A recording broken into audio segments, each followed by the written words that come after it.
रजाई, कंबल और हीटर पहले से ही तैयार कर लीजिए, क्योंकि इस बार की सर्दियां कुछ अलग होने वाली हैं। मौसम विभाग और विशेषज्ञ लगातार चेतावनी दे रहे हैं कि इस बार का विंटर सीजन सामान्य से कहीं ज़्यादा ठंडा और लंबा हो सकता है। न सिर्फ मैदानों में बल्कि पहाड़ों पर भी बर्फबारी रिकॉर्ड तोड़ हो सकती है। सवाल ये है, आखिर इस बार इतनी ठंड क्यों पड़ेगी? दरअसल इस बार ठंड का सबसे बड़ा कारण है ला नीना। ला नीना एक ग्लोबल एनवायरनमेंट पैटर्न है जिसमें प्रशांत महासागर के तापमान में गिरावट आती है और ठंडी हवाएं तेज हो जाती हैं। इसका असर पूरी दुनिया के मौसम पर पड़ता है। भारत में जब भी ला नीना सक्रिय होता है तो मॉनसून ज़्यादा बारिश लेकर आता है और सर्दियां ज़्यादा लंबी और ठंडी हो जाती हैं। याद कीजिए, बीते मॉनसून में हिमाचल, उत्तराखंड और पंजाब में किस तरह बादल फटने, बाढ़ और लगातार बारिश से तबाही मची। अब वही सिस्टम सर्दियों में असर डालेगा।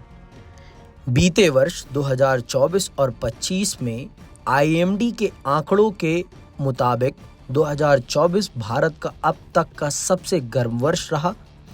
जनवरी और फरवरी में औसत न्यूनतम तापमान सामान्य से 0.37 डिग्री सेल्सियस ऊपर दर्ज हुआ।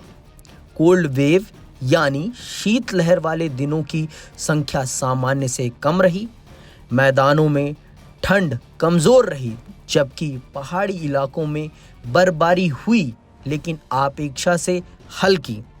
आगामी सर्दियां 2025 और 26 के लिए मौसम वैज्ञानिकों का अनुमान है कि ला नीना की स्थिति सक्रिय हो सकती है, जिससे सर्दियां पिछले वर्ष की तुलना में ज़्यादा ठंडी महसूस होंगी। हिमाचल, उत्तराखंड और कश्मीर जैसे उत्तरी पहाड़ी राज्यों में भारी बर्फबारी की संभावनाएं जताई जा रही हैं। मैदानों में भी रात का तापमान पिछले साल से नीचे जा सकता है, जिससे कोहरे और ठंड का असर ज़्यादा होगा। विशेषज्ञों के अनुसार गेहूं और राबी फसलों को इस बार अपेक्षाकृत ठंडी रातों से फ़ायदा मिलेगा, लेकिन इस बार ठंड का तेवर इतना सख्त होगा कि बिना तैयारी के हालात मुश्किल हो सकते हैं।